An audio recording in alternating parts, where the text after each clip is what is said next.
Greetings. I am the Honorable Lord Ian the Green, and I would like to invite you to join me in a journey into making red Brazilwood ink. Now, red inks were used in the Middle Ages and Renaissance to draw the reader's eye to important parts of the page. This is called rubrication. Brazilwood was used to make one of the red inks used for rubrication. First things first, if you're going to make Brazilwood ink, you're going to need to get yourself some Brazilwood. This here is Brazilwood sawdust. Some people use Brazilwood chips. Those are just fine too. The dye we're trying to extract from the Brazilwood is called Brazilin. Brazilin is an acid-base indicator. The recipe that I'm using calls for soaking the Brazilwood overnight. Brazilwood is rather finicky, so I recommend using a non-reactive bowl to do this. The recipe calls for a new pot. I'm using plastic mixing bowl. What liquid do we soak the Brazilwood in? The recipe says you can use beer, wine, vinegar. I have chosen to use store-bought white vinegar. It is cheaper than the other ingredients, and I can honestly say no alcoholic beverages were abused in the making of this ink or video. Because Brazilwood is rather finicky, I strongly recommend using a dedicated soaking bowl or pot. Label it so it can't be mistakenly used for something else. So here we go, a container for soaking the Brazilwood overnight.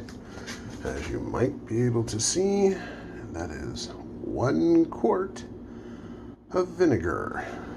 Now the directions say 1/3 of a quart of vinegar per 1 ounce of Brazilwood. That's not 1 ounce of Brazilwood, that's 3 ounces of Brazilwood. So 3 ounces of Brazilwood take 1 quart of vinegar. Dun dun dun. Yeah. By the way, it is often a good idea to wear a mask. You don't have to, but then you don't get to breathe. Soaking your Brazilwood overnight in vinegar makes the solution turn yellow. Pouring the Brazilwood that was soaked overnight into the pot where it can be boiled this morning. Now I'm going to need to get all of that out of there into here. And so there we are, outside, boiling Brazilwood on a camp stove. Inside is probably not doing much yet. It's only been boiling for about a minute or two, thus I can grab this safely without too much heat. You can see just the start of bubbles, not too much going on. Now the reason I'm doing this outside is that I am literally boiling vinegar and Brazilwood. And well, that creates quite a smell, but also keep in mind, vinegar is an acid. And when you boil it, it's going to go in, it's going to turn to vapors into the air, and then people breathe that in. Well, I have asthma and my daughter has asthma. We don't want to be breathing in vapors of acid.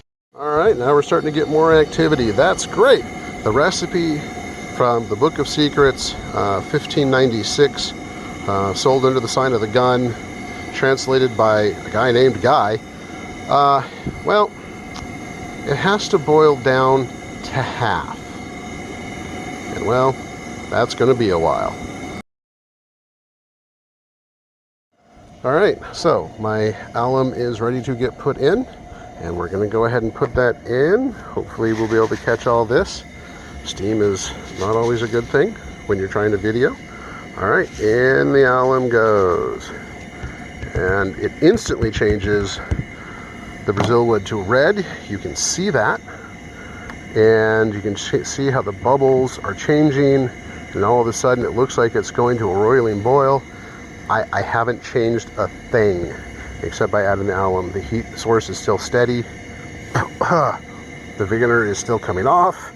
Occasionally you still get a whiff even in an open area. But yeah, now you have a nice deep red.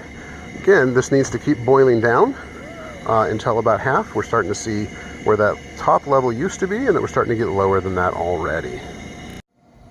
So this is the kind of alum that you want to use, very specifically aluminum alum, so potassium aluminum sulfate with 12H2O attached. It makes it the crystal structure. It's important to use this kind of alum because the other kinds of alums either don't work or don't work as well. This alum, however, was actually processed and made for me by the Honorable Lord Nighthawk in the Middle Kingdom. So thank you very much, Nighthawk. Still using it. The container, as you can see, has a hole in it, folks, and that just recently happened. So yes, I need to get a new container for it. We are at about 15 to 20 minutes now. As you can see, it has definitely been boiled down some. We need to go down maybe about another ½ inch before we get to half. But remember, we started this recipe with a full quart of vinegar. Some of that, of course, did get absorbed into the Brazil wood. But when I boil this down, I need to get down to about a pint, a little bit less.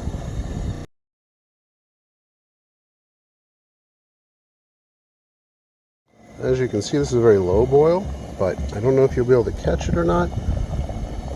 Even at a low boil, you're still going to have stuff that bounces up and out. I haven't actually spilled any ink at this point. Don't worry, I will. But there are still splotches that are happening because this is getting boiled out, low boil, but you're still getting the drops that pop up. So be careful, pay attention. All right, so here we are at about a point where we're at roughly half the volume that we started with. It's time to turn this thing off. Boom, off. And the recipe calls for, once it's cool, then filter it. Well, it's going to be a while before it cools off, folks. See you then. A not so short while later. Boiling vinegar takes a while to cool off, along with the Brazilwood sawdust that has been bean boiled. This took about 20 more minutes to get to a safe handling temperature. Alright, so here it is. The Brazilwood has cooled off. I can pick it up, handle it. It still feels a little warm. Don't know if that's because it's been sitting out in the sun or if it's still warm inside. But either way, it's very safe to handle. And so, as you can see inside, it's red. It's got the dredges, so it's time to come out, pour it in here. So we're going to take this beautiful hand-woven white linen and turn it red and turn it into a filter system.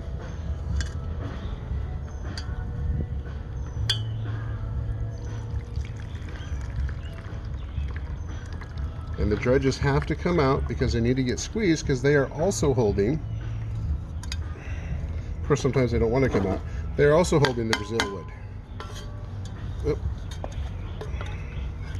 And they are soaked up. And this is one of those one-take things that no matter how ugly it gets, we just kind of have to get through it. So, as you can see in the end, there's not an awful lot of Brazilwood ink liquid in there. Well, a lot of it's actually in the dredges. So now we get to squeeze that out. Take it, fold up the edges and the corners. As you can see, it's a gorgeous color. And as you can see, a lot of it is actually still caught in the dredges. So we're just going to squeeze this. By the way, if you do this when it's too hot, it hurts. Don't do it when it's hot. It's not worth it. Yep, starting to get dribbled down my arm. I don't mind dribbling down my arm for me. I mind it dribbling down the arm because it doesn't get in the bowl. It needs to get in the bowl. Everything in the bowl gets turned into ink for you guys. And then you can turn this, and that will actually corkscrew down and help get ink out, or at least liquid out. This will turn into ink in a bit when I add gum arabic. Now, the other thing you can do, like I said, as this is starting to look more orange than red, you can add a little bit of chalk to it.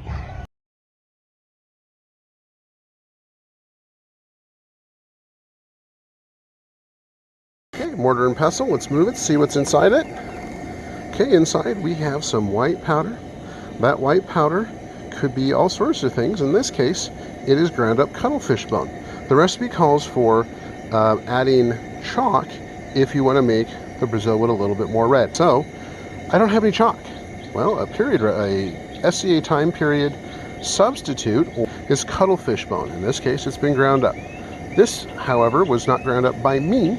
This was ground up by my daughter, Squee. Good job, Squee. Hi, I'm Squee, and I am grounding up cuttlefish bone. And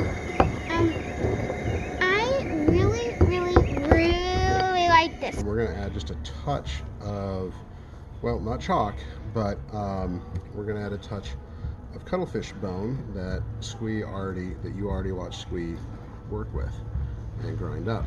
And really, you don't want much more than that. You know, I don't know if you can see it or not. Remember, calcium carbonate is a base, vinegar is an acid, and that actually does bubble a little bit. So when you introduce that acid and that base together, it produces carbon dioxide. So you don't want to do that in a bottle with a narrow neck in it, because then it comes shooting out, and like a volcano in those old experiments. That was a fun experience once. So we have what we have in the way of the Brazilwood. It looks like it is far less than a pint, which is often what happens. I'm just going to pour some of these bottles. I like this kind of funnel because it has the ridges on it, and that helps stop vapor lock and lets the water or vinegar or whatever you use, in this case Brazilwood ink, flow through and allows air to come out at the same time. Hopefully I won't miss too badly, but it wouldn't be the first time if I did. Oh yeah, that's looking gorgeous. And then I'm going to double check. Yep, a little drop, that happens. Double check it, and just a little bit more. Yeah, I was wrong. Okay. This is the recipe that I use to make the ink. It is from the Book of Secrets, Diverse Ways of Making Ink. Don't worry, I will give you a modern transliteration of this in just a bit. But let me read this to you. This is very typical of later time period, 16th century, 17th century types of recipes. To seethe Brazil another way. To an ounce of Brazil, take a third part of a quart of beer, wine, or vinegar. Put it in a new pot. Let it stand a night. In the morning, set it on the fire, and let it seethe till it be half consumed. Then, for every ounce of Brazil, take 2 pennyworth of alum, beaten to a powder, and as much beaten gum arabic. Sit well together, and let them seethe again. But if you desire to have it somewhat dark, then scrape a little chalk into it. When it seetheth, let it not seethe over the pot, and being cold, strain it through a cloth, and put it in a glass well stopped. Here's the modern transliteration of the recipe. Please understand that these ingredients are listed in measurements of modern American measurements or the metric system. The measurements at the time period and place where this was translated into in England, around between 1590 and 1600, would not have been using these measurements or the same meaning of these measurements. So keep that in mind. That is a rabbit hole that is very interesting and complicated if you ever want to get into it. However, this recipe and these ingredients and these measurements and these modern way of doing things works just fine, as you saw in the video. So let me read this to you so you have some time. This is Brazilwood Ink Red. The materials you're going to be using is 1 ounce of Brazilwood, 10 2/3 fluid ounces, or 315 milliliters of vinegar. You could also use beer or wine, take your choice. 2 pennyweight, which is 3 grams of alum, 2 pennyweight, or 3 grams of gum arabic. Your tools that you're going to need are a non-reactive bowl. It says optional, but really you need one, unless you have another non-reactive container that you can use. A non-reactive pot, a non-reactive stirring implement, a filtering cloth, such as linen or cheesecloth is preferred. Coffee filters don't work. They're too slow, they overflow, they cause problems. They also filter out the gum arabic. That's bad. They also get clogged up by the gum arabic, making it hard for the ink to flow through them. Just don't use them. Procedure. Put Brazilwood into a non-reactive container. That can be your pot, it can be the bowl, whichever you want. Do understand that because we're going to add vinegar to it, it's an acid, it needs to be non-reactive to the acid. All right. Add your vinegar, beer or wine, and let soak overnight, minimum of 8 hours. Obviously, you can do it in the middle of the day if you want, but minimum of 8 hours. In a well-ventilated area, after soaking overnight, pour your solution and Brazilwood into a non-reactive pot. Stainless steel, not really a non-reactive pot for our purposes. Using a high temperature, bring the solution to a gentle seething boil. Go ahead and turn your temperature down if you need to. Just maintain it at a seething boil. Once at a seething boil, add the alum and gum arabic. Be careful not to let it boil over. You'll notice you never saw me add the gum arabic, not in the video. I prefer to add the gum arabic at the end because I have found that the gum arabic makes the bubbles stronger and therefore they don't pop as well, and that means they climb up the edge of the pot really nicely. I have found no difference between adding gum arabic later and adding gum arabic in the middle while it's hot. Do understand that if you add gum arabic when the solution is not warm, it takes longer for the gum arabic to get soaked into the ink. So just keep that in mind. If you want to put it in while it's boiling, feel free. Just understand it's going to climb the side of your pot pretty well. Reduce the volume by just over half. You want to boil it down. I have learned to do it at just over half instead of 2/2. You will get the same results, but you will get slightly more ink out of the process. Remove from heat and let cool. Strain it through a cloth in a non-reactive container. Squeeze the cloth to ensure as much liquid as possible is released.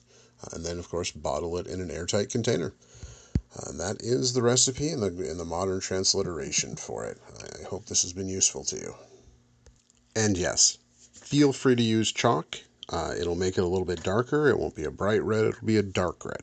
If you add too much chalk, it'll get over to purple. And because Brazilian is that acid-base indicator, all you have to do to get it back to red is add a little bit of vinegar. It should be fine. You don't want to do that too much, obviously, but go ahead and make it happen.